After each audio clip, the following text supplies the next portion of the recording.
अस्सलाम वालेकुम। तो हमने पढ़ा था फर्स्ट लॉ ऑफ मोशन के बारे में, ठीक है। आज हम second law of motion discuss करेंगे। उससे पहले कुछ क्वेश्चन थे जो कि फर्स्ट लॉ ऑफ मोशन में हमने डिस्कस किए थे, लेकिन ऐसा हुआ था कि फोन की बैटरी लो होने की वजह से फोन उस वक्त ही बंद हो चुका था जब हम क्वेश्चंस करने वाले थे। तो इसीलिए आज हम वही क्वेश्चंस लेंगे और दोबारा से ये क्वेश्चंस करेंगे, ठीक है। वीडियो में ये क्वेश्चंस आए नहीं थे, हमने किए थे यहाँ पे, लेकिन वीडियो में नहीं आए वो, ठीक है। आज हम ये वाले क्वेश्चंस कर लेते हैं, ठीक है। देखो, आप लोगों को समझ में आ गया होगा फर्स्ट लॉ ऑफ मोशन क्या कहता है। उसे हम लॉ ऑफ इनर्शिया भी कहते हैं, ठीक है। इनर्शिया हर वो ऑब्जेक्ट जिसका मास ज्यादा होगा, ठीक है। मास जिसका ज्यादा होगा उसका इनर्शिया भी क्या होगा, ज्यादा होगा, ठीक है। उसका इनर्शिया भी ज्यादा होगा। और जिसका मास कम होगा उसका इनर्शिया भी कम होगा, ठीक है। ये हमने उस दिन डिस्कस किया था, ठीक है। क्वेश्चन नंबर 1 देखो आप। Which of the following has more inertia. आपको ये बोलना है कि इनमें से किसका सबसे ज्यादा इनर्शिया है, ठीक है। ए पार्ट में यहां पूछा गया है अ rubber ball and a spoon of the same size. एक पत्थर और एक रबर बॉल, दोनों का जो साइज है वो सेम है, ठीक है। आपको ये पूछा गया है कि रबर बॉल या जो ये पत्थर है इनमें से किसका इनर्शिया ज्यादा है। तो आप लोग ये बता सकते हो, ठीक है, किसका इनर्शिया ज्यादा होगा, ठीक है। पत्थर का ही होगा या फिर बॉल का होगा। पत्थर का होगा। क्यों होगा? क्योंकि पत्थर का जो मास है वो बॉल के मास से क्या होगा, ज्यादा होगा। क्योंकि यहां पे क्या कहा है, ये पत्थर भी आपके पास उसी साइज का है और बॉल भी उसी साइज की है, तो मास के इनका साइज इनका बराबर है, ठीक है, एक जैसी है। जितना बड़ा पत्थर है उतनी ही बड़ी बॉल भी है, लेकिन इनका मास सेम नहीं होगा ना, ठीक है। ये रबर का बना होता है और ये पत्थर का है, ठीक है। तो इनका साइज जो होगा वो सेम हो सकता है, लेकिन इनका मास सेम नहीं होगा, ठीक है। मास होगा पत्थर का ज्यादा, उस हिसाब से पत्थर का इनर्शिया क्या होगा, ज्यादा होगा, ठीक है।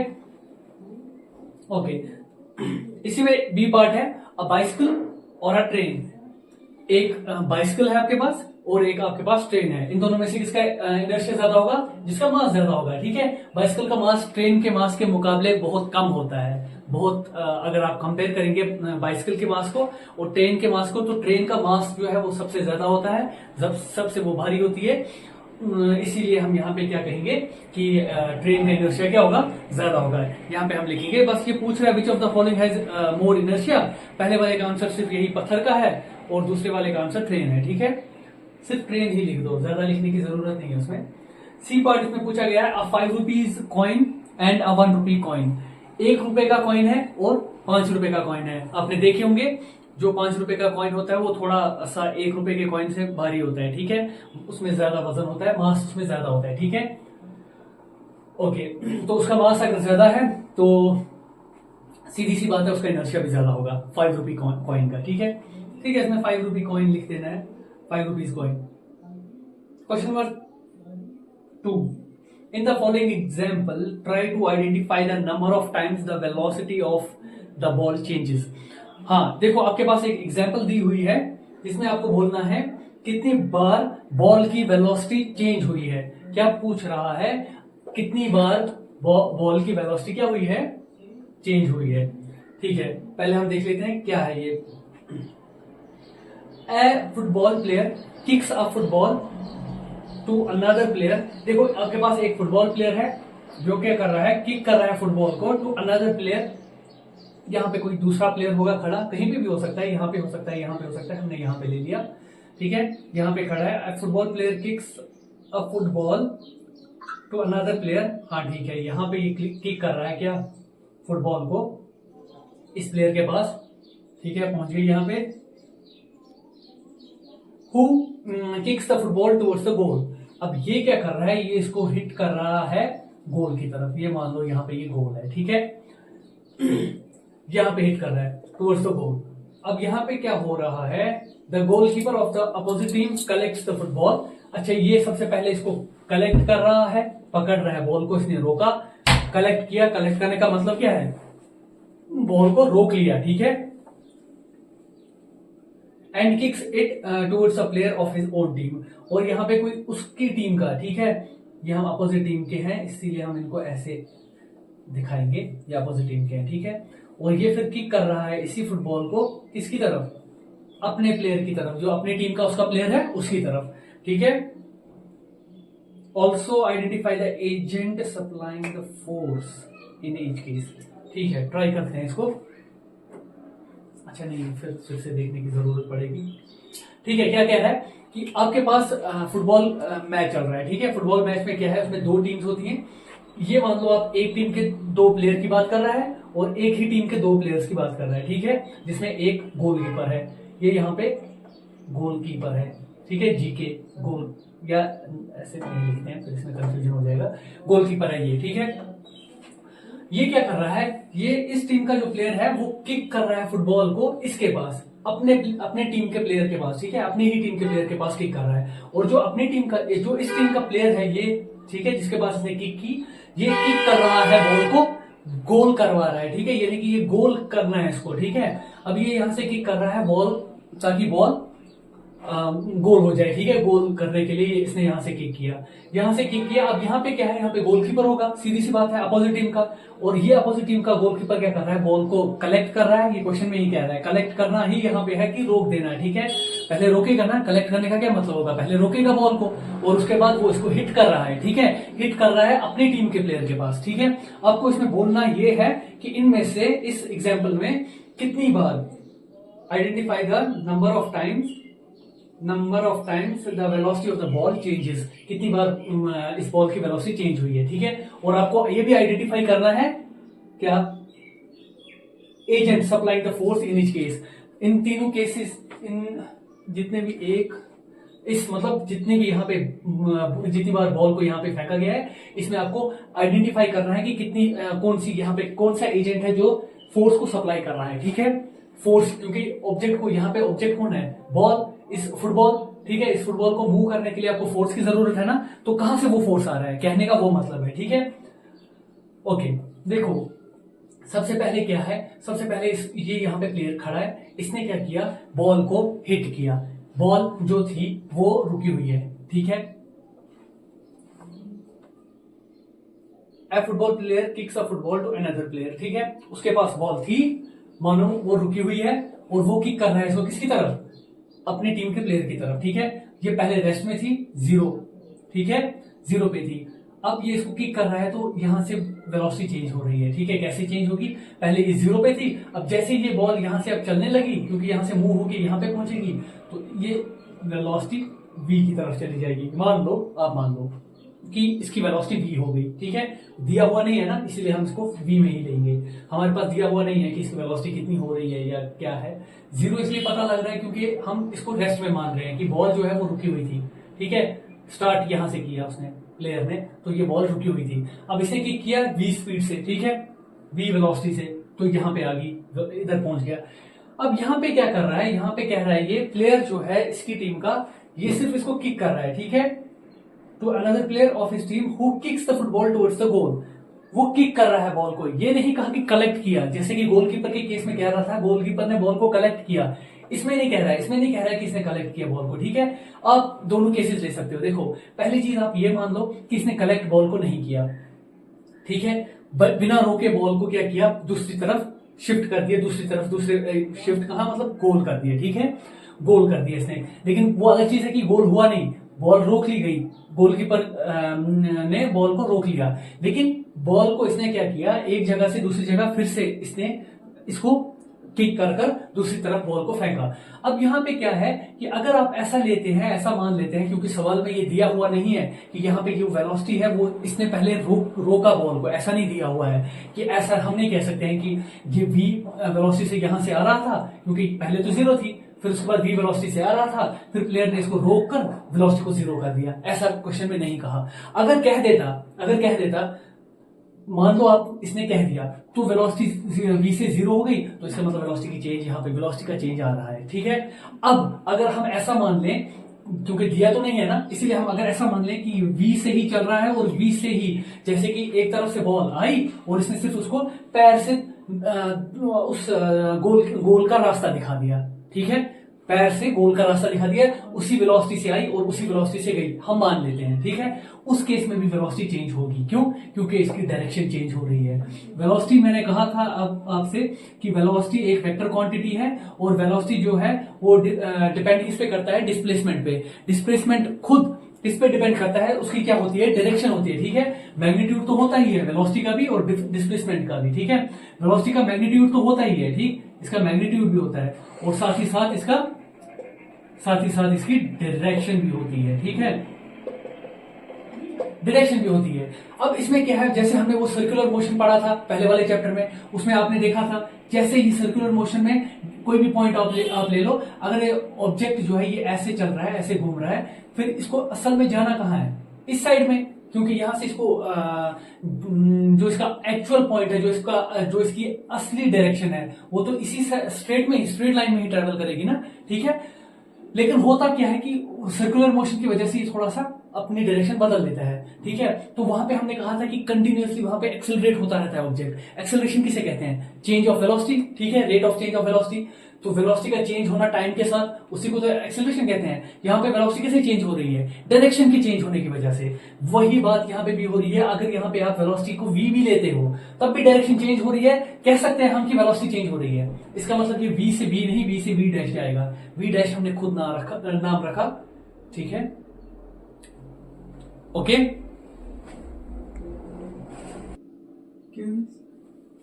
ओके, ठीक है। मैं देख रहा था कि कैमरा ऑफ तो नहीं हो गया, ठीक है। v वेलोसिटी से जा रहा था, तो हम यहाँ पे इसका नाम u ही रख देते हैं, ठीक है, या v ही रख लो, v डैश भी। अगर इससे कोई कंफ्यूजन नहीं होगा, v डैश भी आप रख सकते हैं।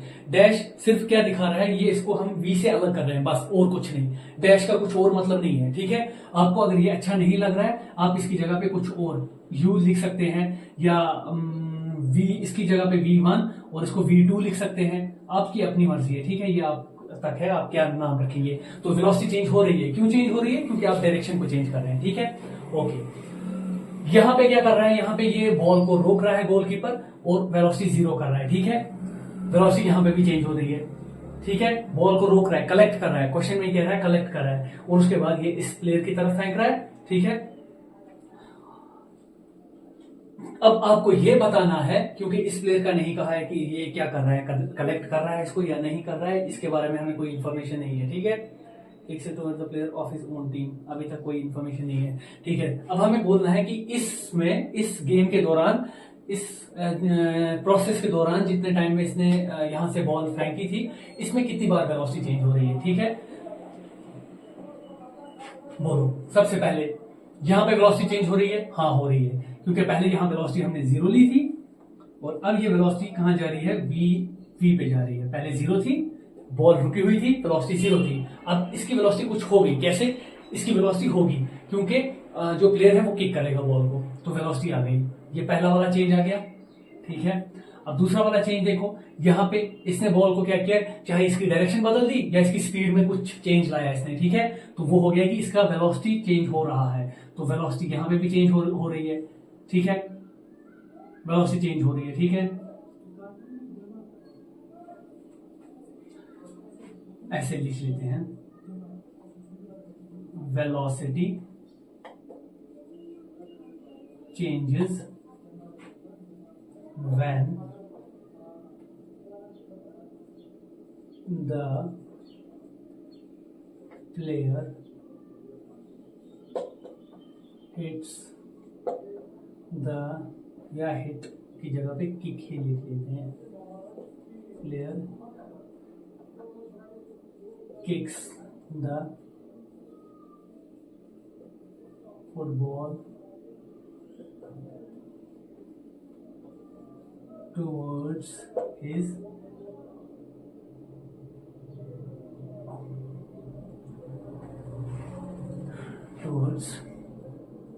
another player of his team, अपनी टीम के किसी दूसरे प्लेयर की तरफ फेंक रहा है, ठीक है। उस टाइम वेलोसिटी चेंज हो रही है, ठीक है। कैसे चेंज हो रही है? 0 से कुछ वेलोसिटी हो रही है v, यहां पे मैं ब्रैकेट में लिख के रखता हूं 0 से v, ये सिर्फ याद रखने के लिए। दूसरा पॉइंट, कहां पे वेलोसिटी चेंज हो रही है? अब आप देखो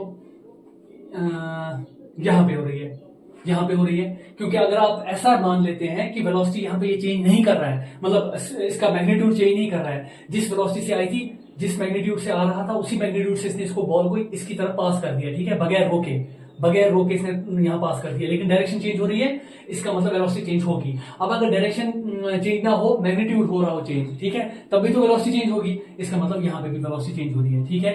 अब कहां पे क्या लिखेंगे आप? Velocity also changes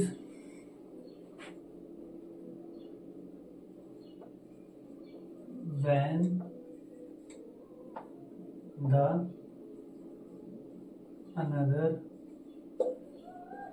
player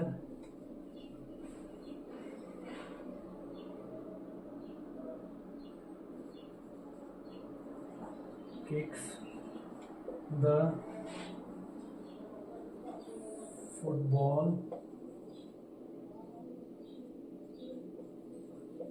towards the goal, ठीक है। जब ये गोल की तरफ किक कर रहा है किसको? फुटबॉल को, ठीक है, तब ये क्या हो रहा है? वेलोसिटी चेंज हो रही है, ठीक है। ये हो गए 2 पॉइंट्स। अब तीसरा देखो, यहां पे इसने कहा goalkeeper is collecting the ball, ठीक है, फुटबॉल को वो कलेक्ट कर रहा है पहले, ठीक है, तो यहां पे भी वेलोसिटी चेंज होगी, ठीक है। Velocity changes when the goalkeeper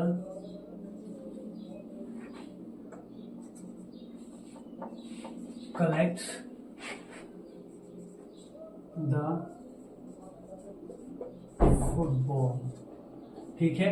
यहां पे अगर ये V से ट्रेवल कर रहा था, ये V से अब 0 हो गए, ठीक है। यहां तक क्लियर हो गया आपको? ओके, होप आपने ये लिख लिया होगा। इसको हटा देते हैं।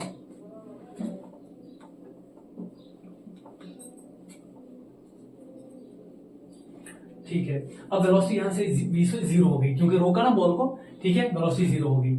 अब यहां पे ये वाला पॉइंट देखो आप, यहां पे आप क्या करोगे? अब यहां पे ये किक कर रहा है फिर से, ठीक है, तो फिर से वेलोसिटी चेंज होगी ना, ठीक है, फिर से किक कर रहा है, तो कौन कर रहा है किक? गोलकीपर। फिर यहां पे आप लिखोगे velocity again changes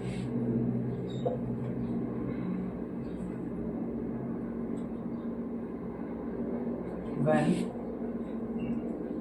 the goalkeeper kicks the football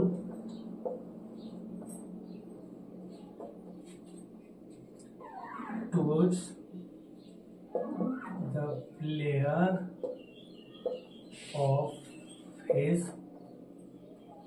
own team, अपनी टीम के प्लेयर के पास जब हिट कर रहा है, किक कर रहा है बॉल को, तब भी वेलोसिटी चेंज हो रही है। और वेलोसिटी कहां पे चेंज होगी?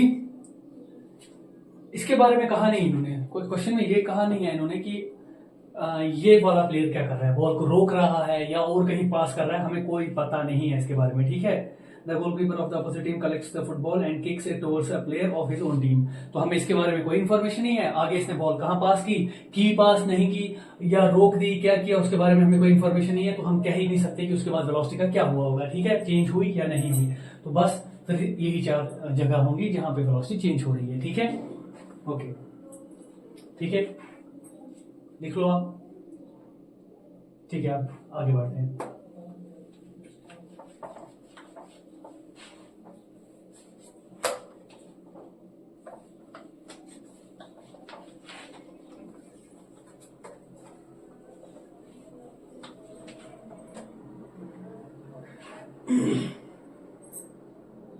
चलो नेक्स्ट क्वेश्चन देखते हैं। Explain why some of the leaves may get detached from a tree if we vigorously shake its branch, shake it's branch. देखो पूछ रहा है कि अगर आपके पास एक ट्री है, ठीक है, ट्री एक है, उसको अगर हम क्या करते हैं कि अगर हम उसको पकड़कर हिलाते हैं, जोर जोर से हिलाते हैं उस ट्री को, एक पेड़ को जोर जोर से हिलाते हैं, तो उसके पत्ते क्यों गिर जाते हैं, ठीक है, उसके जो लीव्स होते हैं वो क्यों गिर जाते हैं, ठीक है, जब हम उसकी या किसी भी टहनी को, टहनी किसे कहते हैं, शाख, ठीक है ना, उसको अगर हम हिलाते हैं तो क्या होता है कि पत्ते गिर जाते हैं, वो क्यों गिरते हैं, ठीक है, आप लोग खुद ये बता सकते हो क्यों गिरते हैं ऐसे, ठीक है। क्वेश्चन नंबर 3, ठीक है, इसलिए किस लिए गिरते हैं, ठीक है, आप ये कॉन्सेप्ट अगर आपको समझ में आ गया होगा तो आप इसका आंसर दे सकते हैं, बाकी तो सब लिखना ही है, ठीक।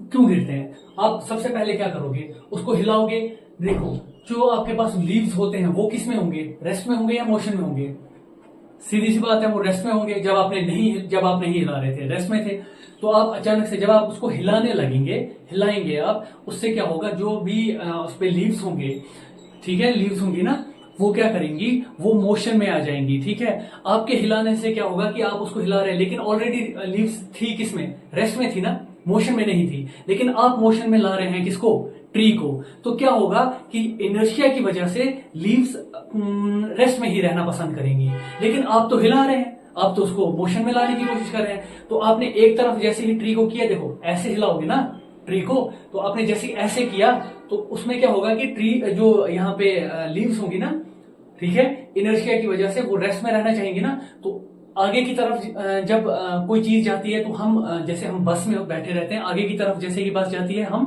पीछे की तरफ आते हैं, क्योंकि हम रेस्ट में पसंद करते हैं रहना उस वक्त, ठीक है।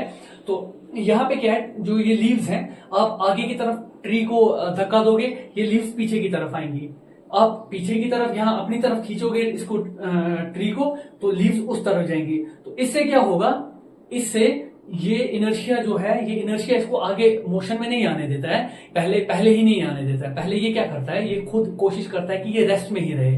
अब ये जब रेस्ट में ही रहने की कोशिश करेगा, क्या होगा, क्या होगा, आप आगे की तरफ लेके जा रही है, ये पीछे की तरफ आ रहा है, ठीक है, उससे एक किस्म का इस पे फोर्स लग रहा है, ठीक है, पीछे की तरफ आने के लिए, ठीक है, आप आगे की तरफ दे रहे हैं फोर्स, और उससे क्या हो रहा है, इनर्शिया की वजह से पीछे की तरफ फोर्स लग रहा है इस पर, ठीक है, जैसे हम बस में बैठे होते हैं तो क्या होता है, पीछे की तरफ फोर्स लगता है, अगर हम बस क्या करती है, आगे की तरफ जाती है, ठीक है, रुकी हुई हो बस और उसके बाद आगे की तरफ जाएगी, हम पीछे की तरफ आते हैं, फोर्स एक लगता है पीछे की तरफ, और वैसे ही अगर बस चल रही होगी वो रुकेगी तो उसमें आगे की तरफ फोर्स लगता है, वैसे ही इस ट्री पे भी ऐसा ही हो रहा है, इस लीफ पे भी ऐसा ही हो रहा है, या बाकी लीव्स पर भी ऐसा ही हो रहा है, वहां क्या होता है कि आप आगे की तरफ इसको फोर्स देंगे, ये पीछे की तरफ फोर्स इस पे आएगा, ठीक है, और जब पीछे की तरफ फोर्स आएगा, इससे क्या होगा, फोर्स की वजह से जो इस पे फोर्स अब अप्लाई हो रहा है ये वाला, ठीक है, इसकी वजह से क्या होगा कि अब ये फोर्स कहां से लेकर आया, इनर्शिया की वजह से, अब इस इनर्शिया की वजह से ये होगा कि जो लीव्स होते हैं ये ज्यादातर क्या करेंगे कि या आप ऑटम की बात कर लो या ऐसे भी देख लो आप, तो ये उतने ज्यादा मजबूत नहीं होते हैं, मजबूती से जुड़े हुए नहीं होते हैं इसके साथ ना ब्रांचेस के साथ, ठीक है, तो फिर क्या होता है कि उस फोर्स की वजह से, एक किस्म का फोर्स से लगता है, उस फोर्स की वजह से वो उसमें से निकल जाते हैं, ठीक है, क्या कहा था,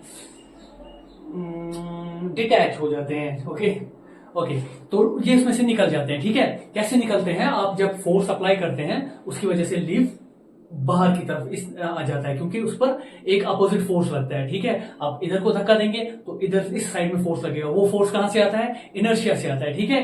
अब फिर हम लिख सकते हैं इसको, समझ में आ गया होगा आपको, ठीक है, ओके, क्या लिखेंगे,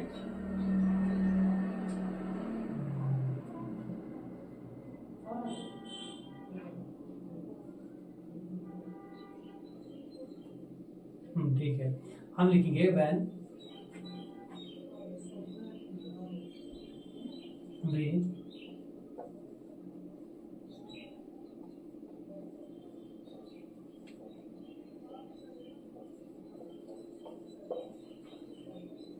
vigorously shake the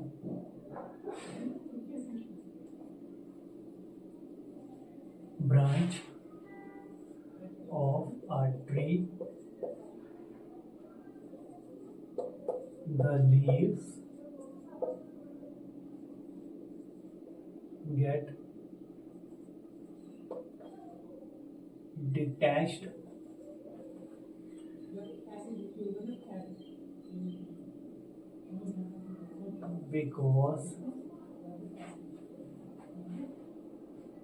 of the inertia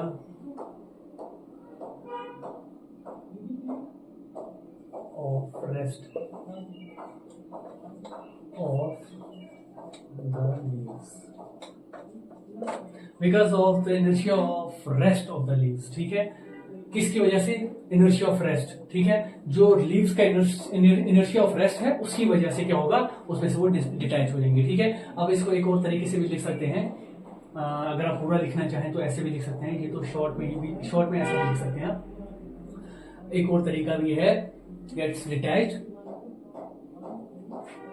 यहां से और करके लिख सकते हो, फिर यहां से यहां तक, पहले ये जो है ना यहां तक सेम लिखना है, ये detach because leaves are at rest and wants to remain at rest when we apply a force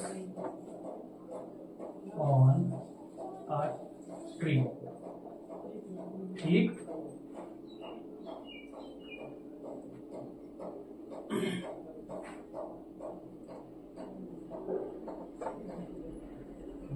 which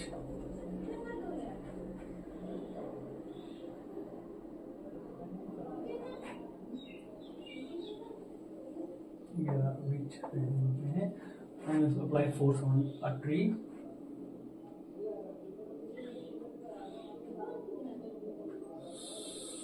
so due to the inertia of rest, leaves may get detached। ठीक है, ओके।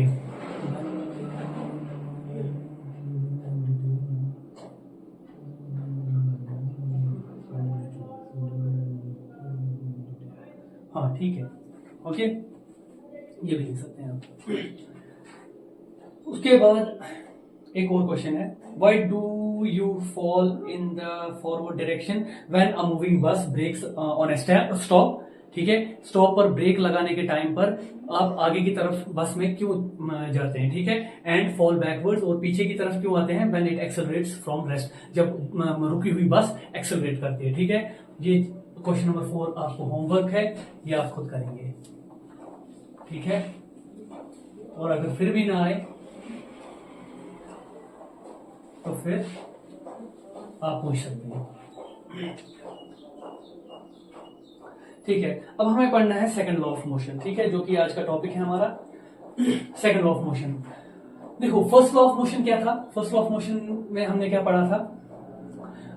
इनर्शिया के बारे में। ठीक है, first law को हम law of inertia भी कहते हैं। उसमें हमने पढ़ा था कि एक ऑब्जेक्ट पर जब तक फोर्स अप्लाई ना किया जाए वो रेस्ट में ही रहेगा, अगर रेस्ट में है, और अगर मोशन में है तो मोशन में ही रहेगा। ठीक है, सेकंड लॉ ऑफ मोशन अब हमें पढ़ना है। ठीक है, देखो, सेकंड लॉ में जाने से पहले हमें एक कॉन्सेप्ट, एक क्वांटिटी का पता होना चाहिए। एक क्वांटिटी इसमें बीच में आती है, जो क्वांटिटी आपको पता होनी चाहिए। ठीक है, ओके, तो सबसे पहले हम टॉपिक में देख लेते हैं, और कुछ रह तो नहीं गया पहले इसमें क्वेश्चन कोई और। Question number 4, unbalance.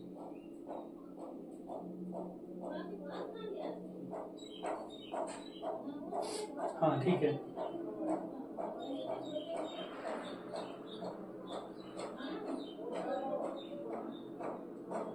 ओके, इसमें और कोई क्वेश्चन नहीं है। ठीक है, तो क्या कह रहा था मैं? सेकंड लॉ ऑफ मोशन, ठीक है। तो हमने क्या पढ़ा था फर्स्ट लॉ में कि अगर ऑब्जेक्ट क्या करता है कि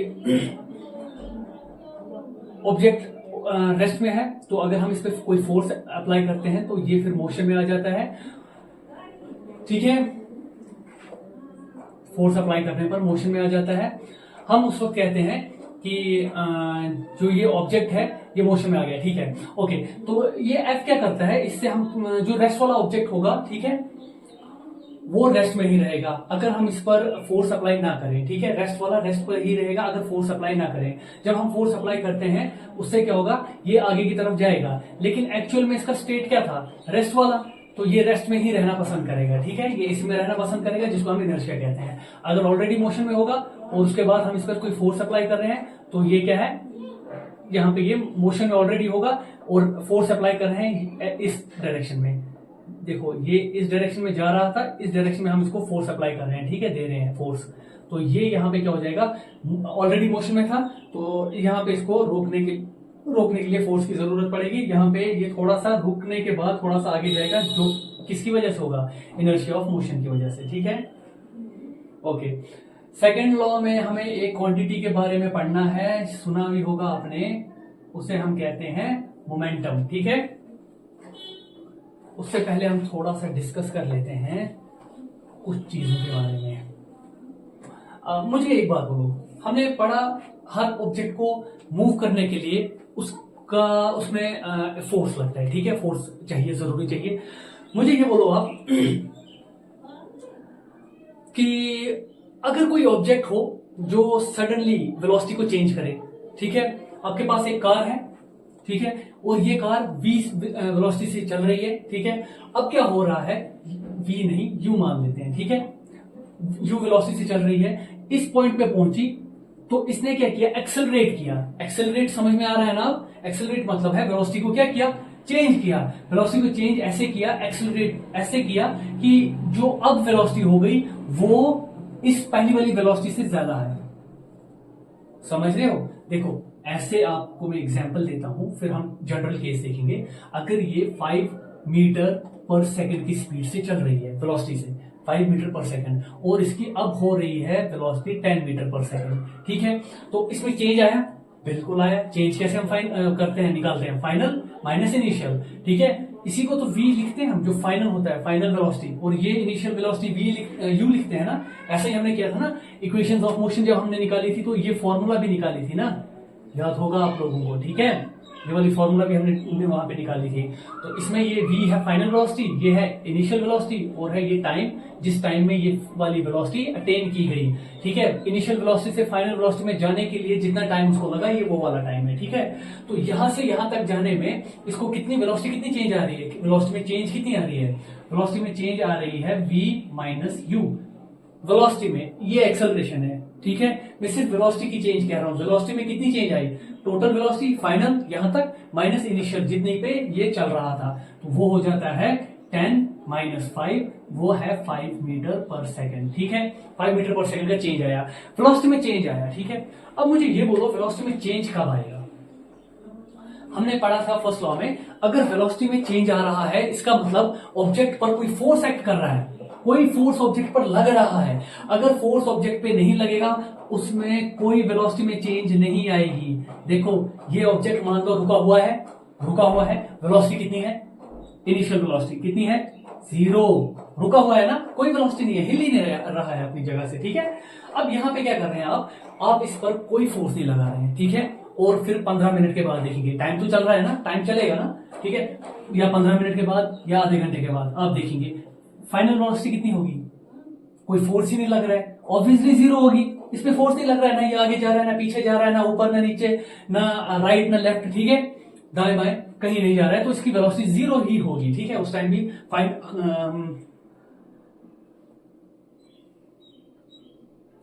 ओके, तो फाइनल वेलोसिटी भी 0 होगी, ठीक है। अब देखो एक्सेलरेशन कितना होगा, इसी फॉर्मूला में लगाओ, एक्सेलरेशन कितना होगा, 0 माइनस 0, वो तो 0 ही हुआ, डिवाइड बाय टाइम कुछ भी हो, आधा घंटा हमने रखा था ना, रखो आधा घंटा, कुछ भी लिखो, क्योंकि 0 से किसी भी चीज को डिवाइड करोगे वो 0 ही होने वाला है। 30 मिनट से लिख लो इसको, ठीक है, जितने भी आप लिखो एक्सेलरेशन 0 आएगा। ठीक है, एक्सेलरेशन क्या आ रहा है, 0 आ रहा है।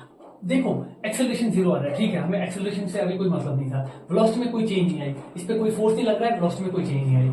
अगर हम ऐसा करें कि वेलोसिटी अब इसमें पहले तो इनिशियल 0 था, ठीक है, अब इसमें 10 मीटर पर सेकंड आ गया, ठीक है, वेलोसिटी, यानी कि इस पर फोर्स लगाया गया, क्योंकि बगैर फोर्स के हमने पढ़ा था फर्स्ट लॉ के मुताबिक, बगैर फोर्स के आप ऑब्जेक्ट का स्टेट चेंज नहीं कर सकते हैं। ठीक है, ऑब्जेक्ट रेस्ट में था, आप इसको मोशन में नहीं ला सकते हैं बगैर फोर्स लगाए। फोर्स आप लगा रहे हैं, देखिए आप इसको एक्सेलरेट कर रहे हैं, आप इसको वेलोसिटी पहले जितनी थी उससे पहले 0 थी, अब नॉन 0 में लेके आ रहे हैं। ठीक है, तो आप वेलोसिटी को बढ़ा रहे हैं, वेलोसिटी चेंज कर रहे हैं, वेलोसिटी चेंज कर रहे हैं, इसका मतलब है आप क्या कर रहे हैं, आप ऑब्जेक्ट पर फोर्स लगा रहे हैं। बगैर फोर्स के हमने पढ़ा था कोई ऑब्जेक्ट हिल नहीं सकता है। ठीक है, या तो कोई ऑब्जेक्ट ऑलरेडी चल रहा हो किसी स्पीड से है, ठीक है, उसको आप 0 पे ला रहे हैं, रुका रहे हैं उसको, तो वो कैसे होगा, वेलोसिटी में यहाँ पे भी चेंज आया। ठीक है, पहले इतना था अब 0 है। ठीक है, तो उसकी वजह से हमें वेलोसिटी में अगर चेंज आया इसका मतलब एक्सेलरेशन हो रही है।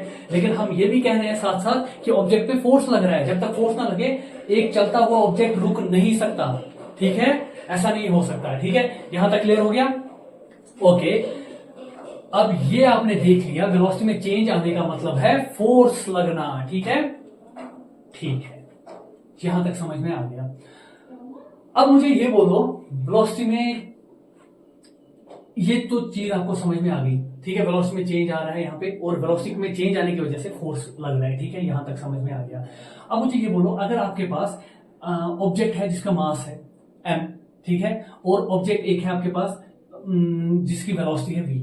ठीक है, अब देखो यहाँ पे जो m है मास, क्या ये फोर्स पे डिपेंड करता है? चलो ठीक है, हमने ये देख लिया कि velocity change in velocity, velocity में चेंज आना है v माइनस u, यही तो चेंज है, final velocity minus initial velocity. अब इनिशियल 0 भी हो सकता है कभी, जैसा कि अभी हमने देखा यहाँ पे 0 नहीं है। ठीक है, ये पहले 5 मीटर पर सेकंड पे चल रहा था, अब 10 मीटर पे हो गया, लेकिन वेलोसिटी में चेंज आया ना, पहले 5 था अब 10 हो गया, तो इसका मतलब फोर्स लग रहा है। ठीक है, फोर्स लग रहा है, इसका मतलब फोर्स जो है वो डिपेंड करता है वेलोसिटी के चेंज पर। करता है, बिल्कुल करता है, हमने देख लिया ना, फोर्स तो लग रहा होगा ना वेलोसिटी में, तभी तो चेंज आएगा। ठीक है, एक चीज है फोर्स हमें इसके ऊपर डिपेंड करता है, रखो इसको याद, यहाँ पे लिख लेते हैं ये। ठीक है, इसको याद रखो, फोर्स इस पे डिपेंड करता है, यहाँ पे एफ लिख लेते हैं। ठीक है, ओके, फोर्स इस पे डिपेंड करता है। दूसरी चीज, मास पे करेगा, ऑब्जेक्ट के मास पर। ठीक है, जरा आप देखो, आपके पास एक ऑब्जेक्ट है जो कि 10 kg का है, यहाँ पे दिखाते हैं 10 kg का है। ठीक है, 10 kg का ऑब्जेक्ट है और ये यहाँ पे रुका हुआ है, आपको इसको फोर्स अप्लाई करना है। ठीक है, आपको इसको अपनी जगह से हिलाना है, 10 किलो का ऑब्जेक्ट है। ठीक है, आपको एक फोर्स देना पड़ेगा। ठीक है, आपने मान लो आपने 15 यूनिट का फोर्स दिया, 15 यूनिट का, कौन से यूनिट है वो हम पढ़ेंगे, फोर्स के भी अपने यूनिट होते हैं जिसमें फोर्स को मेजर किया जाता है। आपने 15 यूनिट का फोर्स दिया। ठीक है, अब मैं कह रहा हूं कि आपके पास एक बड़ा ऑब्जेक्ट आ जाता है जिसका मास जो है वो 50 kg है, 50 किलो का। ठीक है, 50 kg है, तो उस केस में आपको फोर्स यही 15 लगेगा, उतना ही फोर्स देना पड़ेगा इसको हिलाने के लिए? नहीं, कितना देना पड़ेगा? 10? नहीं, ऐसा भी नहीं हो सकता, ये तो बड़ा है ना, ये तो ये छोटा है ना, ये बड़ा है। ठीक है, ये ऑब्जेक्ट जो है ये छोटा सा ऑब्जेक्ट है, तो ये वाला बड़ा ऑब्जेक्ट है। अब ये इसका मास कम है, ठीक है, और ये बड़े ऑब्जेक्ट का मास, बड़ा वाला जो है, बड़े ऑब्जेक्ट का मास, बड़ा वाला ऑब्जेक्ट जो है इसका मास ज्यादा है। मास ज्यादा है, इसका मतलब अगर इसमें 15 का फोर्स लग रहा है, इसमें तो ज्यादा फोर्स लगेगा ना। ठीक है, ज्यादा लगेगा, कितना भी लगे कोई वो नहीं है, लेकिन ज्यादा लगेगा। मान लो 20 लग रहा है। ठीक है, 20 यूनिट्स का। ठीक है, 20 यूनिट्स का फोर्स लग रहा है, इस पर ज्यादा लग रहा है। अब आपको इससे क्या पता लग रहा है कि अगर ऑब्जेक्ट का मास कम है तो कम फोर्स लग रहा है, अगर ऑब्जेक्ट का मास ज्यादा है तो ज्यादा फोर्स लग रहा है। अब यहां से हमें पता लगा कि फोर्स जो है वो इस मास पे डिपेंड कर रहा है। ठीक है, अब एक चीज तो पता लग गई थी, अब दूसरी चीज भी पता लग गई हमें। ठीक है, कि फोर्स मास पे भी डिपेंड कर रहा है। कैसे अब डिपेंड, अब देखो, अब मुझे ये बोलो, अब ऐसा हम करते हैं, देखो जैसा कि यहां पे मैंने कहा था इसमें अगर हम अब मुझे एक्सेलरेशन कैलकुलेट करना होगा, ठीक है। एक्सेलरेशन अब छोड़ो पहले एक्सेलरेशन को, पहले मुझे ये बोलो कि यहां से यहां तक जो फोर्स लग रहा है, ठीक है, फोर्स अगर मुझे यहां से यहां तक इसके बीच का फोर्स कैलकुलेट करना होगा, ठीक है, मेजर करना होगा फोर्स, कैसे मैं देखूंगा वो, कैसे मुझे पता लगेगा। अब मुझे ये बोलो ये फोर्स यहां से यहां तक जब लग रहा है, इस ऑब्जेक्ट को हम इस पॉइंट से लेकर इस पॉइंट तक लेके जा रहे हैं, तो कुछ तो टाइम लगेगा ना यहां से यहां तक ले जाने में। अगर इस ऑब्जेक्ट को आप स्लाइड कर रहे हैं, यहां से फोर्स दे रहे हैं ऐसे, और उसके बाद यहां तक पहुंचाना है आपको, ठीक है। आप इसको जब चलाएंगे, जब या आप इसको अगर धक्का देके छोड़ भी देंगे, ठीक है, छोड़ भी देंगे आप, तो लेकिन वो फोर्स जो होगा, वो फोर्स तो उस ऑब्जेक्ट में कहीं ना कहीं तो होगा ना। एक बार आपने फोर्स दे दिया है, उसमें फोर्स तो आ गया है ना। जब तक वो फोर्स उसमें रहेगा, ठीक है, वो तब तक चलता रहेगा। जैसे ही वो फोर्स खत्म हुआ, ऑब्जेक्ट रुक जाएगा, ठीक है। जैसे फोर्स वो वाला खत्म हो गया, फोर्स कैसे खत्म होगा, फ्रिक्शन की वजह से, ठीक है, अपोजिट वाले फोर्स की वजह से। जो मैंने आपसे कहा कि ग्राउंड पे यहाँ पे फोर्स होता ही होता है, जो अपोजिट डायरेक्शन में क्या करता है, एक्ट करता है, जिसको हम फ्रिक्शन कहते हैं। अब या फिर आप ऐसे मान लो कि आप इसको लेके जा रहे हैं, ऐसे एक जगह से आप इस बॉक्स को पकड़ रहे हैं और एक जगह से दूसरी जगह लेके जा रहे हैं, कुछ टाइम तो लगेगा ना। यानी कि आप ये मान लो इसके बीच में 3 सेकंड है, तो हम यहां से कह सकते हैं कि आपने इस ऑब्जेक्ट को यहां से यहां तक ले जाने में 3 सेकंड तक फोर्स आप देते रहे। कब तक देते रहे, 3 सेकंड तक आप फोर्स देते रहे। या मैं इसको इस तरीके से भी कह सकता हूं कि वेलोसिटी में जो चेंज आई है वो इनिशियल से फाइनल तक 3 सेकंड में आई, ठीक है। ये वाला टाइम जो मैं कह रहा था, इनिशियल से फाइनल तक आने के लिए जो एक्सेलरेशन, जो ऑब्जेक्ट चेंज कर रहा है वेलोसिटी, इनिशियल वेलोसिटी से फाइनल वेलोसिटी तक आने के लिए जो ऑब्जेक्ट को टाइम लग रहा है, वो ये वाला टाइम है, ठीक है। वैसे यहां पे आप फोर्स अगर दे रहे हैं यहां से यहां तक 3 सेकंड का, तो इसका मतलब इसके बीच में जो आप फोर्स दे रहे हैं कंटिन्यूअसली, यहां से यहां तक जो फोर्स दे रहे हैं आप 3 सेकंड के लिए, तो ये फोर्स उस पर भी डिपेंड कर रहा है, क्योंकि टाइम भी है ना बीच में, ठीक है। टाइम तो आगे बढ़ेगा ना, उस पर भी डिपेंड कर रहा है। अब कैसे डिपेंड करेगा वो हम देख लेंगे, ठीक है, ओके। अब देखो अब ये पता लग गया कि टाइम पे भी डिपेंड कर रहा है। अब टाइम पे कैसे डिपेंड करेगा ये, अब देखो यहां पे अगर मैं टाइम को बढ़ाता हूं, ठीक है, ऑब्जेक्ट यहाँ पे कोई है जिसका टाइम हम ज्यादा रख रहे हैं, कि हम यहाँ पे मान लें आप कि 10 सेकंड का टाइम रखें, ठीक है।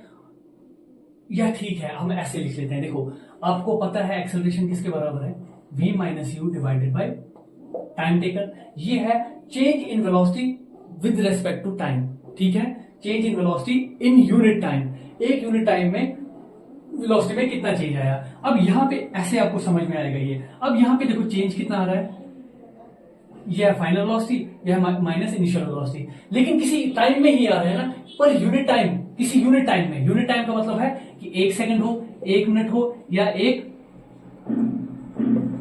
आवर हो, ठीक है। तो इसी में चेंज आ रहा है ना, ठीक है, पर यूनिट टाइम में। तो ये पर यूनिट टाइम का मतलब क्या होता है, पर यूनिट टाइम का मतलब होता है डिवाइड में जाना, ठीक है, पर यूनिट टाइम। जैसे कि आपके पास होगा अब कोई चीज मार्केट से, जैसे कि आप लेने जाओगे फ्लोर, ठीक है, ठीक, या कुछ भी लेने जाओगे, जैसे कि दाल लेने जाओगे या आप सब्जी लेने जाओगे, तो कैसे लोगे, ठीक है। रेट क्या बोलेंगे आपको, रेट आपको कहेंगे वो 5 रुपीज पर केजी, ऐसे ही तो लिखते हैं। पर का क्या मतलब है, यही तो है, ठीक है, पर केजी यही है, ठीक है। पर का मतलब होता है डिवाइड होना, ठीक है। अब यहां पे है per unit time, change in velocity per unit time, पर का मतलब डिवाइड, ठीक है। तो पर यूनिट टाइम यहां पे ऐसे लिखना है, ठीक है। यानी कि जो ये फोर्स है ये डिपेंड किस पे कर रहा है, v minus u divided by T के।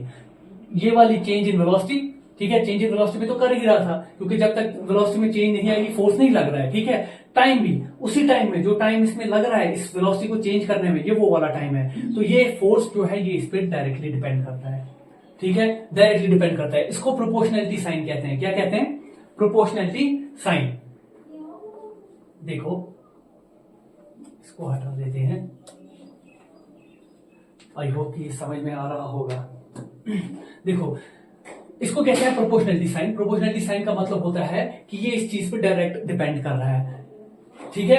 देखो यहां पे इसको अलग से लिख लेता हूं मैं, पहले तो इस पे डिपेंड कर रहा है, ये चेंज इन वेलोसिटी पे कर रहा है, ठीक है, साथ ही साथ मास पे भी डिपेंड कर रहा है, ठीक है, और इसके साथ साथ ये टाइम पे भी डिपेंड कर रहा है, लेकिन मैंने आपसे कहा ना डिवाइड में, पर यूनिट टाइम, तो ये डिवाइड में इसीलिए मैंने लिखा। ठीक है, इन तीनों चीजों पर ये डिपेंड कर रहा है। ठीक है, कर रहा है कि नहीं कर रहा है? बिल्कुल कर रहा है। क्यों? चेंज इन वेलोसिटी तब तक नहीं होगी जब तक फोर्स नहीं लगेगा। ठीक है, मास हमने देखा, हाँ चेंज इन वेलोसिटी जितनी ज्यादा होगी उतना ज्यादा फोर्स होगा। सीधी सी बात है कि अगर आप ऑब्जेक्ट को 5 मीटर पर सेकंड स्पीड से 10 तक लेके जा रहे हैं, तो आप जब 5 से 20 तक लेके जाओगे तब आप ज्यादा फोर्स देना पड़ेगा ना आपको। ठीक है, और 5 से 20 के बीच का डिफरेंस कितना है? 15 का। वेलोसिटी ज्यादा हो रही है, चेंज इन वेलोसिटी ज्यादा हो रही है। पहले कितनी थी? इसके बीच में कितनी वेलोसिटी चेंज हो रही है? सिर्फ 5, 10-5। और अगर ऐसा हो कि ये यहां से यहां तक जाए, लेकिन यहाँ पे 20 हो और यहाँ पे 5 हो, 5 मीटर पर सेकंड, और यहाँ पे हो 20 मीटर पर सेकंड, इनके बीच का डिफरेंस कितना है? 20-5 होता है 15 मीटर पर सेकंड। तो डिफरेंस बदला ना, यहाँ पे 5 था, अब यहाँ पे 15 आ गया। तो वेलोसिटी क्या हो रही है? चेंज इन वेलोसिटी ज्यादा हो रही है। पहले 5 था, अब 15 हो गया। इसका मतलब जब ये अब 15 हो गया तो फोर्स ज्यादा लग रहा है ना, तो इसका मतलब जितनी ज्यादा चेंज वेलोसिटी में आएगी उतना ज्यादा फोर्स लगेगा। ठीक है, इसी को कहते हैं डायरेक्टली प्रोपोर्शनल होना। डायरेक्टली प्रोपोर्शनल का मतलब है डायरेक्टली डिपेंड करना। इसको आप बढ़ाओगे ये बढ़ेगा, इसको आप कम करोगे तो ये भी कम होगा। ठीक है, इसको मतलब कि v माइनस यू दोनों का माइनस करके, ठीक है, डिफरेंस लेकर सबको यहाँ पे माइनस करके। ठीक है, अगर इसको आप कम करेंगे तो ये भी कम होगा, इसको आप ज्यादा करेंगे ये भी ज्यादा होगा। इसी को डायरेक्टली प्रोपोर्शनल कहते हैं। यहाँ पे वैसे ही m को आप ज्यादा करोगे मास ऑब्जेक्ट का, ठीक है, ज्यादा करोगे f ज्यादा होगा। अब m को कम करोगे तो f कम होगा। अब देखो यहाँ पे है क्या? टाइम यहाँ पे इनवर्सली प्रोपोर्शनल में है। ठीक है, इनवर्सली प्रोपोर्शनल का मतलब क्या है कि अगर आपके पास आप टाइम को इंक्रीज करते हैं, ठीक है, तो आपके पास फोर्स डिक्रीज होगा। ठीक है, वो हम आगे देखेंगे कैसे डिक्रीज होगा और कैसे नहीं, वो हम बाद में देखेंगे। ठीक है, इसका यही मतलब होता है। आपके पास अगर कोई क्वांटिटी होगी, कोई भी चीज होगी, जैसे कि क्या नहीं,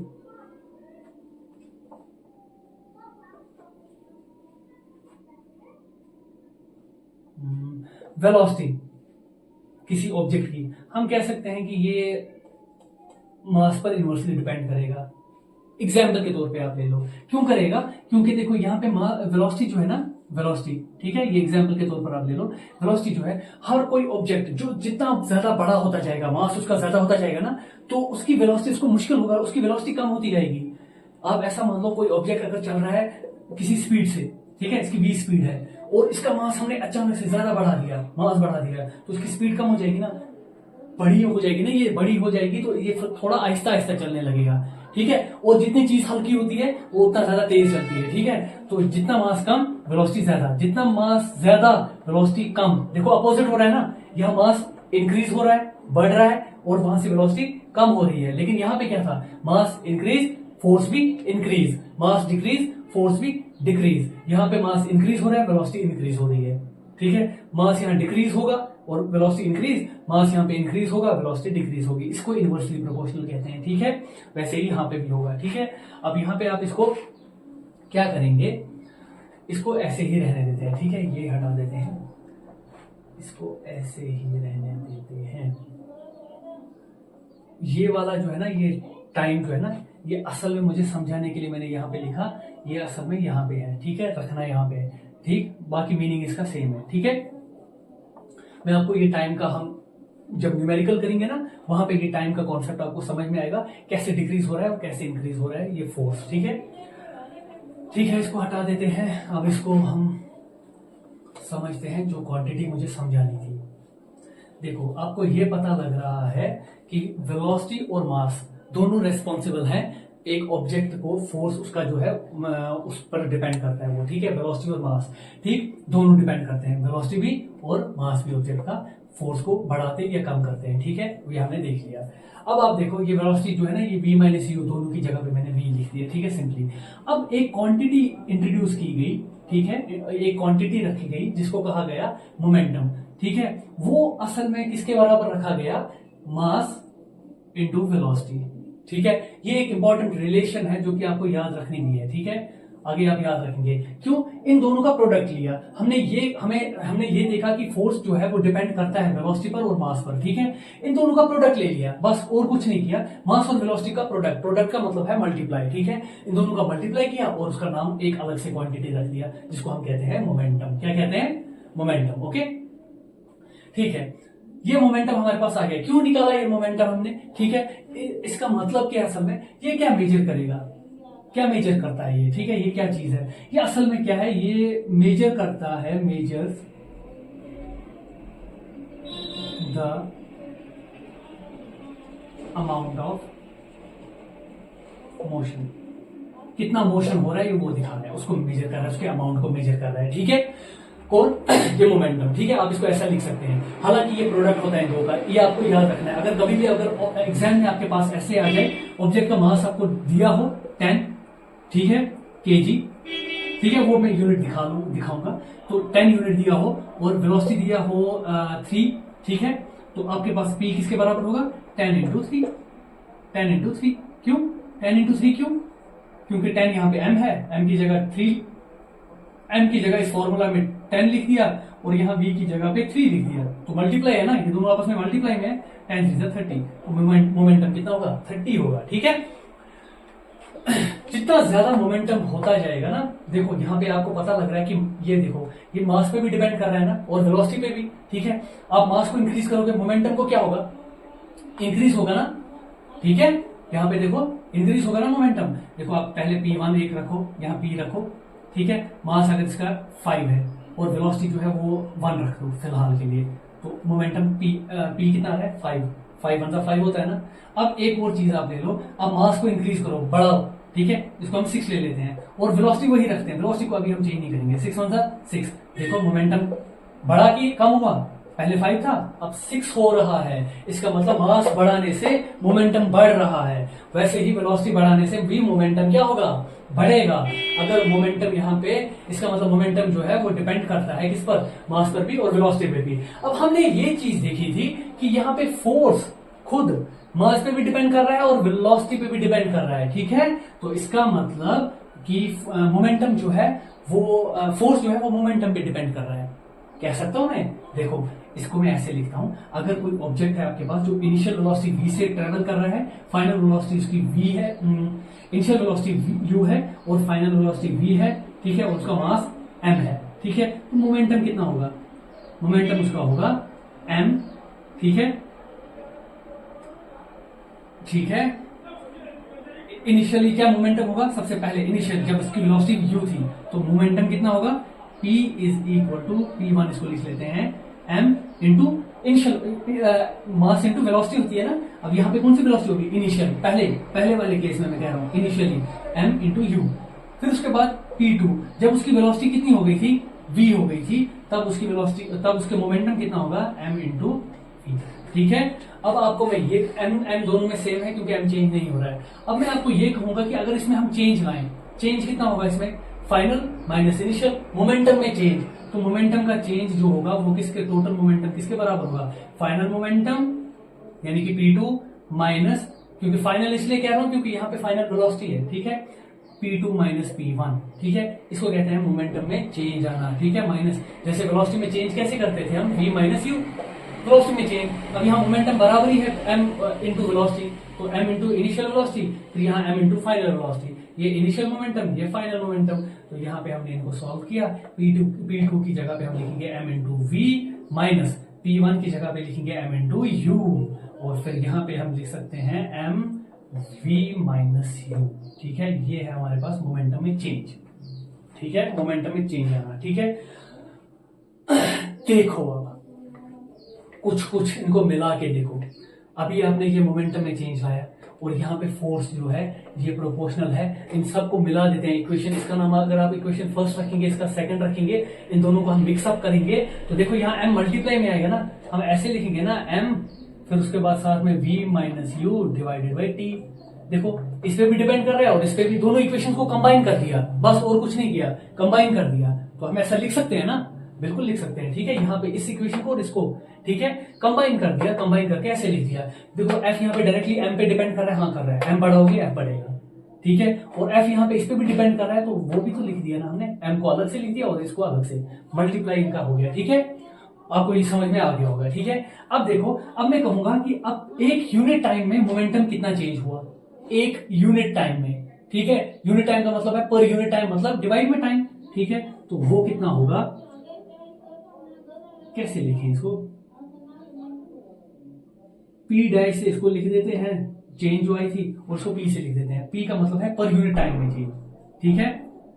तो v minus u divided by time, ठीक है। ये हम मान लेते हैं क्या, अगर, ठीक है, अब मत लिखो इस चीज को, पहले इसी चीज को लिखो, ठीक है। ये मोमेंटम है, ठीक है, यहां तक आगे ये समझ में, ये हटा देते हैं, ठीक है। इसका नाम कुछ रख दो, उसका 2 रखा था इक्वेशन, ये 3 रखते हैं, ठीक है। यहां देखो, आप यहां पे इसको यहां पे रहने दो, इसको देखो अब एफ, अब प्रोपोर्शनलिटी साइन हम क्या कर सकते हैं, हटा सकते हैं, ठीक है। प्रोपोर्शनलिटी साइन अगर हम हटाएंगे तो हम लिखते हैं इक्वल टू, लेकिन जब भी प्रोपोर्शनलिटी साइन देखो, क्योंकि प्रोपोर्शनलिटी साइन ये कोई इक्वल वाली साइन नहीं है, ठीक है, ये प्रोपोर्शनल है, हाँ इस पे डिपेंड करता है, लेकिन बराबर नहीं है। तो बराबर लाने के लिए हम क्या करते हैं, हम इसमें एक कांस्टेंट मल्टीप्लाई कर देते हैं, ठीक है। कांस्टेंट एक जिसका वैल्यू टाइम के साथ चेंज ना हो, ठीक है, वो वाला वैल्यू हम कर देते हैं।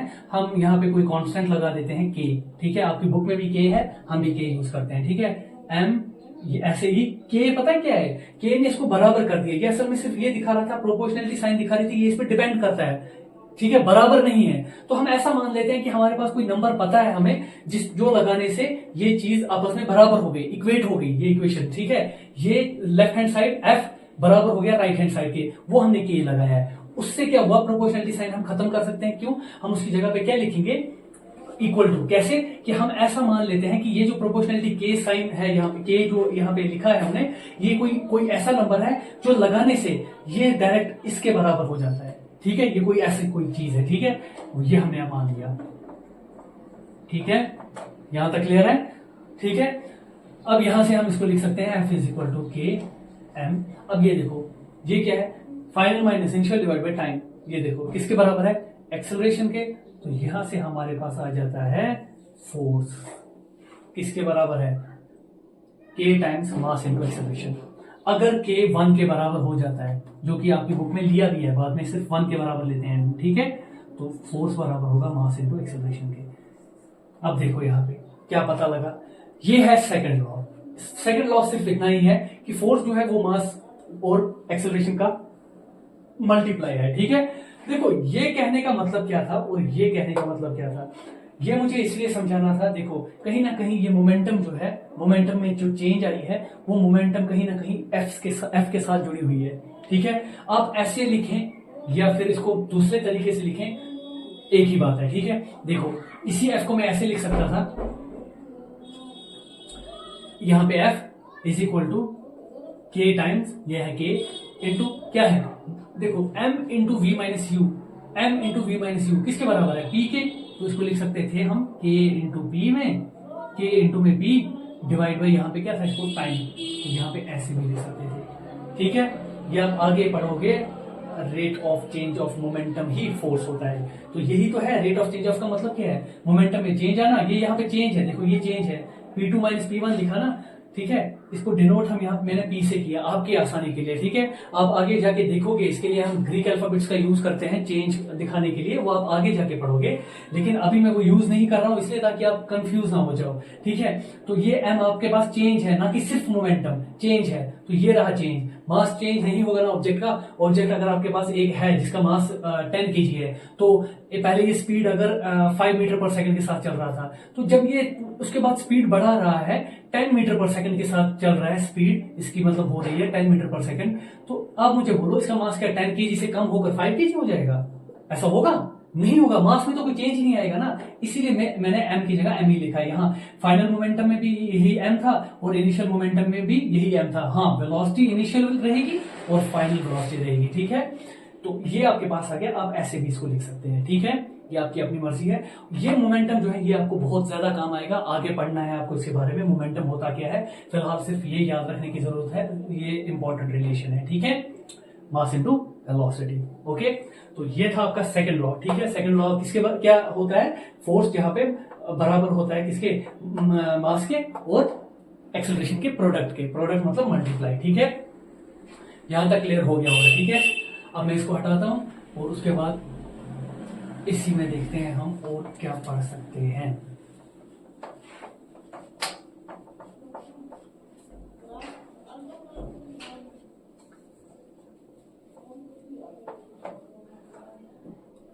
देखो क्या मिला हमारे पास, एक रिलेशन आ गई, F is equal to M into v minus u divided by t, या इसी को हम लिख सकते हैं F is equal to m a. ठीक है, ये रिलेशन हमारे पास आ गई। और हमने क्या पढ़ा, P momentum is equal to m v. ठीक है, अगर आपको चेंज दिखाना होगा तो V माइनस यू। ठीक है, चेंज वैसे ही दिखाया जाता है। ठीक है, ओके। अब देखो, अब आपके पास ये, इसको कहते हैं सेकंड लॉ। ठीक है, देखो अब इसमें कुछ एप्लीकेशंस भी हैं इसकी सेकंड लॉ की, जैसे कि आपके पास आपने देखा होगा कि जो क्रिकेट प्लेयर्स होते हैं, अगर वो क्या करते हैं कि ये करते हैं, कैच लेते हैं। ठीक है, कैच लेते हैं जब वो, ठीक है, जैसे कि यहां से ये बॉल आ रही है तो ये कैच लेते हैं, कैच पकड़ते हैं। कैच पकड़ने के दौरान में वो क्या करते हैं, वो अपने हाथ को नीचे की तरफ खींचते हैं। ठीक है, वो नीचे की तरफ क्यों खींचते हैं, उसकी क्या वजह है, ये आप लोग सोचो, तब तक मैं ये समझाता हूं और अच्छे से। ठीक है, देखो फिर वो समझ में आ जाएगा अच्छे से। आप मुझे ये बोलो, इसमें से, इस रिलेशन में से आपको क्या पता लग रहा है कि अगर आप m को बढ़ाते हो, ठीक है, ज्यादा करते हो, अगर m को आप इंक्रीज करते हो, क्या करते हो, इंक्रीज करते हो, बढ़ाते हो, तो f आपके पास क्या हो रहा है, इंक्रीज हो रहा है। ठीक है, ये m से पता लगा। और एक्सेलरेशन, अगर आपका यहाँ पे एक्सेलरेशन आप इंक्रीज करते हो तो आपके पास फोर्स इंक्रीज हो रहा है। एक्सेलरेशन इंक्रीज करने पर डायरेक्टली डिपेंड है ना, यहाँ पे देखो सीधे आ रहा है ना, न्यूमरेटर में जो भी चीज आएगी ना वो डायरेक्टली डिपेंड करती है, जो डिनोमिनेटर में जाएगी वो इनवर्सली डिपेंड करती है। इनवर्सली यानी कि इसके बढ़ाने से ये कम होगा, इसके कम होने से, इसके बढ़ने से ये कम हो जाएगा। ठीक है, हालांकि ऐसा रिलेशन हम यहाँ पे ये नहीं कह सकते कि फोर्स कम होगा तो टाइम, फोर्स ज्यादा होगा तो टाइम कम हो जाएगा। टाइम तो पीछे नहीं जाएगा ना, टाइम पीछे नहीं जाएगा। इसीलिए मैंने कहा कि इसकी ये यहाँ पे जो इसका यूज है वो हम आगे न्यूमेरिकल्स में करेंगे, वहां पे आपको समझ में आएगा ये टाइम का बढ़ना कम होना कैसे फोर्स पे डिपेंड करेगा। ठीक है, मतलब फोर्स का बढ़ना या कम होना कैसे टाइम पे डिपेंड करेगा। ठीक है, उल्टा बोला था। ठीक है, तो ये वाला आप यहाँ पे निकाल सकते हैं, एक्सेलरेशन इंक्रीज करने से फोर्स इंक्रीज होगा। ठीक है, अब देखो अगर एक्सेलरेशन को मैं डिक्रीज कर, एम को डिक्रीज करता हूं, एम को, मास को डिक्रीज करूंगा तो एफ भी क्या होगा, डिक्रीज होगा। वैसे ही अगर एक्सेलरेशन को डिक्रीज करेंगे तो फोर्स क्या होगा, एफ क्या होगा, डिक्रीज होगा। डिक्रीज का मतलब होता है कम करना है। ठीक है, अब देखो, अब वापस से इस एग्जांपल पे आओ, आप बॉल कैच कर रहे हो, ठीक है, और आप क्या कर रहे हो, सबसे पहले उसको क्या कर रहे हो, बॉल को थोड़ा सा टच किया आपने, हाथ में लिया, लेकिन उसके बाद हाथ को आहिस्ता आहिस्ता नीचे लेके आ रहे हो। ठीक है, नीचे लेके आने का मतलब ये है कि आप उसको क्या कर रहे हो, टच कर लिया आपने, आप उसको, बॉल को आप उसकी एक्सेलरेशन कम कर रहे हो। मास तो उसका चेंज नहीं होगा ना, मास उतना ही रहेगा जितना बॉल का है। बॉल अगर मिसाल कितने की होगी, बॉल का वेट कितना होता है इसमें, अब ले लो 0.1 kg। ठीक है, 0.1 kg कितना होता है वो,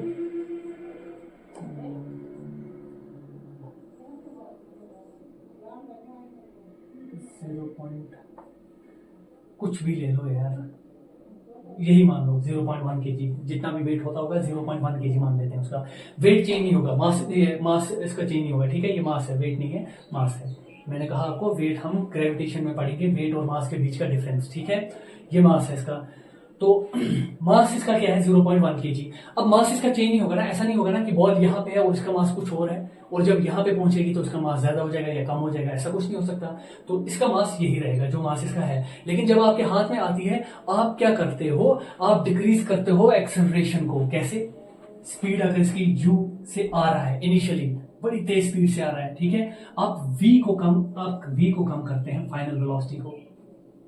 ठीक है, कैसे, जो इसका v स्पीड है, जिस स्पीड से ये आ रहा है, अगर ये 10 मीटर पर सेकंड की स्पीड से आ रहा है, आप ऐसे हाथ से टच कर इसको नीचे की तरफ लेके आते हैं, आप इसकी एक्सेलरेशन डिक्रीज कर रहे हैं। कैसे, आप इसको v स्पीड u पे चल रहा था ना, तो आप इसकी स्पीड कम कर रहे हैं। 9, नीचे नीचे लेके जा रहे हैं ना, तो आहिस्ता आहिस्ता आहिस्ता कम होगा। 8, 7, 6, या ऐसे ही चलते चलते 3, 2, 1 एंड 0। आप कोशिश करते हैं एक्सेलरेशन को डिक्रीज करने की। जितनी आप एक्सेलरेशन डिक्रीज करते जाएंगे, क्योंकि कम हो रहा है किसकी वजह से, आपके हाथ में आ गया है बॉल, तो उसकी वजह से आप आहिस्ता आहिस्ता नीचे नीचे लेके जा रहे हैं, ठीक है, जिसकी वजह से क्या हो रहा है कि इसकी एक्सेलरेशन डिक्रीज हो, इसकी वेलोसिटी डिक्रीज हो रही है। और फाइनली आप कोशिश करते हैं कि इसकी वेलोसिटी कम से कम हो, जितनी हो सकती है उतनी कम आप करें। आप उससे वेलोसिटी कम करते हैं, उसकी वजह से फोर्स कम हो जाता है। क्योंकि क्यों फोर्स कम हो जाता है, देखो अगर आपके पास इनिशियली ये v minus u divided by time है, ठीक है, अब आप यहां पे क्या कर रहे हैं, इसका डिफरेंस कम कर रहे हैं। वेलोसिटी ऑलरेडी जितनी थी उसमें से क्या कर रहे हैं, उसको कम कर रहे हैं, ठीक है। कम करते करते आप जाएंगे, जैसे कि आप मान लो पहले चल रहा था ये u से, ठीक है, v इसका आप कर रहे हैं 0 की तरफ, ठीक है, या 0 अगर नहीं भी होगा हाथ में, जैसे कि यहाँ पे u आपके पास अगर 10 था, 10 मीटर पर सेकंड की स्पीड से आ रहा था, v यहाँ पे 8 मान लो, ठीक है, हाँ 7 मान लो, तो यहाँ पे एक्सेलरेशन कितना होगा, v माइनस यानी कि 7 माइनस u हो गया 10, ठीक है, डिवाइड बाय टाइम। आपको यहां से यहां तक आने में मान लो 3 सेकंड लगे, कितना, 3 सेकंड, तो ये आ गए यहाँ पे 3 सेकंड, ठीक है। इसको सॉल्व करो, इनमें से जब इनका डिफरेंस लेंगे तो ये आ जाएगा -3, प्लस माइनस माइनस होता है, 10 में से 7 माइनस किया 3, ठीक है, -3 डिवाइड बाई यहाँ पे 3 सेकंड्स है, ठीक है, ये सेकंड लिखने की जरूरत नहीं है, बाद में यूनिट हम लिख लेंगे। 3 1 3, 3 1 3, तो एक्सेलरेशन आपके पास आ जाती है -1 मीटर पर सेकंड स्क्वायर, ये आपके पास आ जाती है एक्सेलरेशन, ठीक है। अब एक्सेलरेशन आपके पास माइनस में आई, मतलब कि आप चीज को, इस ऑब्जेक्ट को रोक रहे हैं, माइनस का यही मतलब है ना कि आप ऑब्जेक्ट को रोक रहे हैं, इसकी वेलोसिटी जो है वो डिक्रीज हो रही है। तो वेलोसिटी आप डिक्रीज कर रहे हैं तो एक्सेलरेशन डिक्रीज हो रहा है। पहले कितना था, इनिशियली कितना था, u में 10 था ना, तो वेलोसिटी इनिशियल वेलोसिटी भी इतनी ही थी और फाइनल भी इतनी ही थी, ठीक है। तो एक्सेलरेशन कितना होता, 10 डिवाइडेड बाई 3, ये हो जाता 3 1 3, 3 3 9.33, ठीक है। 3.33 एक्सेलरेशन था। अब एक्सेलरेशन देखो -1 में चला गया, कितना था और कितना कम हो गया, एक्सेलरेशन कम हो रहा है ना, एक्सेलरेशन कम होगा इसका मतलब फोर्स कम होगा, फोर्स कम होगा तो आपको हाथ में लगेगी नहीं, ठीक है, इसीलिए हम ऐसा करते हैं, ठीक है। कुछ कैलकुलेशन इसमें इसलिए दिखानी पड़ी क्योंकि हो सकता है कि आपको ऐसे ज्यादा आसानी से समझ में आए। आप एक्सेलरेशन को कम करते हैं जिसकी वजह से क्या होता है कि फोर्स कम हो जाता है, ठीक है। और क्या करते हैं कि आप यहां से यहां तक ले जाने में आप टाइम को इंक्रीज कर रहे हैं। अगर आप यहां पे ही कैच पकड़ोगे ना तो यहां पे ही टाइम को हम रोक देंगे, ठीक है, मतलब टाइम यहां पे हम मेजर करने के लिए यहां पे ही टाइम मान लेते हैं कि टाइम यहां पे कुछ है, ठीक है। तो उससे क्या होगा कि हाथ को ज्यादा लगेगी, क्यों, क्योंकि टाइम यहाँ पे जितना भी होना था यहां तक ऑब्जेक्ट को पहुंचने के लिए, अगर 10 सेकंड लग रहे हैं तो 10 सेकंड लग रहे हैं, ठीक है। तो एक्सेलरेशन कम नहीं हो रही है, टाइम वैसा का वैसे ही 10 सेकंड यहाँ पे हो रहे हैं, 10 सेकंड के बाद बॉल आपके हाथ में आ रही है और आपको लग रही है, ठीक है। लेकिन अगर आप ऐसा करते हैं कि आप इसको नीचे लेके जा रहे हैं, 10 सेकंड की बजाय प्लस में 3 सेकंड हो जाएंगे, जो यहां से यहां तक आने के लिए जो आपको 3 सेकंड लगे, तो ये टोटल कितने सेकंड हो जाएंगे, 13 सेकंड। आपने टाइम को बढ़ाया, यहाँ पे आपने टाइम को बढ़ाया, ठीक है, टाइम को इंक्रीज किया। एक्सेलरेशन किसके बराबर है, v minus u divided by time taken. Time increase हुआ, एक्सेलरेशन क्या होगा, मैंने आपसे कहा ये इनवर्सली प्रोपोर्शनल होता है। अब आ गया ना इसका इस्तेमाल, यही मैं कह रहा था, ये इनवर्सली प्रोपोर्शनल होता है। टाइम को आपने इंक्रीज किया यहाँ पे, इसको रोकने के टाइम, रोकते हुए, ठीक है, इसको रोका आपने, किसको, वेलोसिटी की चेंज को रोका, वेलोसिटी में इसको वेलोसिटी को कम किया आपने, ठीक है। जितना आप कम कर रहे हैं उसमें आप टाइम ले रहे हैं कुछ, ठीक है। जितना आप टाइम ज्यादा ले रहे हैं एक्सेलरेशन क्या होगा, कम कम होता जाएगा ना, देखो इनवर्सली प्रोपोर्शनल है टाइम पे, इनवर्सली प्रोपोर्शनल, ये बढ़ेगा क्योंकि डिनोमिनेटर में है ना, ये बढ़ेगा तो ये कम होगा, ये अगर कम होगा ये बढ़ेगा, ठीक है। तो आप इसको बढ़ा रहे हैं तो एक्सेलरेशन खुद ब खुद कम होगा, एक्सेलरेशन कम होगा तो इसका मतलब फोर्स कम होगा, तो आपके हाथ पर ज्यादा फोर्स नहीं आता है, ठीक है, इसीलिए आप ऐसा करते हैं, ठीक है, ओके। हाँ, अब मैं कुछ पढ़ा लेता हूं यूनिट। हो सकता है कि वीडियो ज्यादा लंबा हो रहा हो, लेकिन कोई बात नहीं, समझ में आना चाहिए। अगर फिर भी समझ में ना आए तो आप कमेंट कीजिए, ठीक है। देखो अब यहां पे हम पढ़ेंगे यूनिट्स के बारे में, हम किस में मेजर करते हैं इनको, ठीक है। यूनिट। सबसे पहले आप मोमेंटम का यूनिट देखो। जो भी यूनिट हम कैलकुलेट करते हैं ना, एक्सप्रेशन से करते हैं कि इसकी एक्सप्रेशन क्या है। देखो, अगर आपके पास डिस्प्लेसमेंट आप निकाल देते, डिस्प्लेसमेंट के क्या यूनिट थे, डिस्प्लेसमेंट ऐसे हम डिनोट करते थे ना, उसके यूनिट थे मीटर, ठीक है, मीटर एम, ठीक है। और इसके टाइम के क्या थे, सेकंड। तो वेलोसिटी बराबर किसके था, डिस्प्लेसमेंट डिवाइड बाय टाइम, ठीक है। डिस्प्लेसमेंट के यूनिट की जगह पे हम एम लिखेंगे और टाइम के यूनिट की जगह पे यहाँ पे टाइम की जगह पे लिखेंगे एस, यानी कि सेकंड। तो इसके यूनिट क्या बन गए, मीटर पर सेकंड। इसी को तो हम लिख सकते थे v is equal to m s में रेज पावर -1। ऐसे ही तो जो ये है यूनिट है वो हम कैलकुलेट करते हैं, ठीक है। यहां से आता है मीटर पर सेकंड वेलोसिटी की यूनिट, ठीक है। वैसे ही हमने पढ़ा था एक्सेलरेशन के बारे में। एक्सेलरेशन के लिए फॉर्मूला हमने डिराइव की थी, v is equal to v minus u, a is equal to v minus u divide by t, time, ठीक है। Acceleration is equal to v minus u, velocity तो है, ठीक है। वेलोसिटी की यूनिट क्या है, मीटर पर सेकंड, ठीक है, डिवाइड बाई टाइम की यूनिट क्या है, सेकंड। अब यहाँ पे देखो, यहाँ पे मीटर पर सेकंड, ऐसे ही ये सेकंड कहाँ था, डिनोमिनेटर में, इसको हम न्यूमरेटर में लेके जाते हैं। यहाँ पे देखो, यहाँ पावर 1 होगा ना, जहां पे कोई पावर नहीं है वहां 1 होता है, ठीक है। रेस पावर में इसको क्या आ जाएगा, -1, क्योंकि इसको डिनोमिनेटर से न्यूमरेटर में लेके जा रहे हैं, तो यहाँ पे पावर -1 आ जाता है, ठीक है। अब यहाँ पे देखो एम ऐसे ही लिखेंगे, बेसिस सेम है, पावर को क्या होगा, ऐड होगा, यानी कि -1 पावर क्या है, -1 इसकी, और फिर ऐड होगा किसको, इसको, इस -1 को, ठीक है। इनको सॉल्व करो, -1 प्लस माइनस माइनस और 1, ऐसे ही माइनस माइनस प्लस होता है, एक और एक 2 हो जाते हैं, लेकिन निशानी किसकी रहेगी, साइन किसकी रहेगी, -2 की। तो लिखेंगे s रेज पावर -2। तो यहाँ पे एक्सेलरेशन है मीटर पर सेकंड स्क्वायर में, उसी में मेजर करते हैं ना हम, ठीक है। तो ये यहां से आ जाता है, जैसी एक्सप्रेशन वैसे ही यूनिट कैलकुलेट किए जाते हैं, ठीक है। अब यहाँ पे आपके पास एक्सप्रेशन है इसकी, सबसे पहले मोमेंटम की, किसके बराबर है, m इंटू वी, ठीक है। यानी कि हमें चाहिए m का यूनिट, यहाँ पे ये मीटर नहीं है, मास है, ठीक है, ये मास है यहाँ पे, ठीक है, और ये यहाँ पे वेलोसिटी है। फिर किसका यूनिट चाहिए, मास का और वेलोसिटी का। मास की जगह पे केजी, वेलोसिटी की जगह पे क्या लिखेंगे, मीटर पर सेकंड। अब ये मल्टीप्लाई में है, इसीलिए मल्टीप्लाई में लिख दिया। तो मोमेंटम के यूनिट होंगे केजी मीटर पर सेकंड, सिर्फ इतना ही था, ठीक है। वहां पे एक्सप्रेशन में ही डिवाइड दिया हुआ था, जैसे कि डिस्प्लेसमेंट डिवाइड बाय टाइम था, स्पीड वेलोसिटी ना, तो यहाँ पे डिनोमिनेटर में ऐसे था, यहाँ पे ये डिवाइड में था, इसीलिए हमने यहाँ पे मीटर पर सेकंड लिखा डिवाइड में। यहाँ मल्टीप्लाई में है ना ये, इसमें डिवाइड में कुछ तो है ही नहीं, इसमें कुछ डिवाइड में नहीं है, तो इसमें कुछ डिवाइड में लिखने की जरूरत नहीं है, ठीक है, हो गया, ओके, ठीक है। यहां से आ गया हमारे पास मोमेंटम की यूनिट। याद रखना, हर किसी क्वेश्चन में यही आंसर आने वाला है, इसी यूनिट में, ठीक है। अब मास फोर्स की यूनिट बोलो, फोर्स किसके बराबर है, मास इंटू एक्सेलरेशन, वो रहा, ठीक है। मास कितना है, मास की यूनिट क्या है, केजी। एक्सेलरेशन की यूनिट क्या है, मीटर पर सेकंड स्क्वायर, अभी निकाला ना, मीटर पर सेकंड स्क्वायर। तो ये है इसकी यूनिट। जब भी हम फोर्स को मेजर करेंगे, केजी मीटर पर सेकंड स्क्वायर में मेजर करेंगे, ठीक है। अब जब जब जब जब जब आप कहते हैं कि अगर आपने 1 केजी का ऑब्जेक्ट है आपके पास, ठीक है, उसको आप एक्सेलरेट कर रहे हैं, ठीक है, ऑब्जेक्ट का मास आपके पास 1 केजी है और एक्सेलरेशन उसकी हो रही है 1 मीटर पर सेकंड स्क्वायर के, ठीक है। उस टाइम जो फोर्स उस पर लग रहा है उसको कहा जाता है 1 न्यूटन।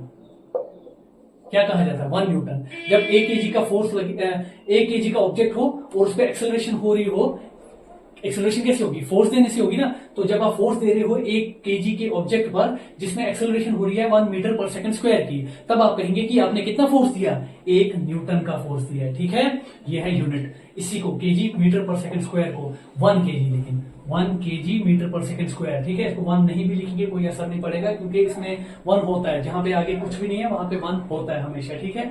जहां पे रेस पावर में कुछ नहीं है, रेस पावर में 1 होता है। जहां पे मल्टीप्लाई में कुछ नहीं है, मल्टीप्लाई में 1 होता ही होता है, ठीक है, आप लिख सकते हैं। तो इसका क्या आएगा, जब भी 1 केजी मीटर पर सेकंड स्क्वायर होगा, इसकी जगह पे आप 1 न्यूटन लिख सकते हैं, ठीक है। ये फोर्स का यूनिट है, ओके। तो इतना ही आज के लिए। ये था second law of motion. I hope कि आपको समझ में आया होगा। जो इसमें न्यूमेरिकल होंगे शायद से, वो हम नेक्स्ट वाले लेक्चर में डिस्कस करेंगे, क्योंकि ये वीडियो ऐसे ही बहुत ज्यादा लेंथी हो रहा है, ठीक है। हाँ, कुछ एग्जाम्पल्स हैं, लेकिन वो हम नेक्स्ट वीडियो में डिस्कस करेंगे, ठीक है, ओके, थैंक यू।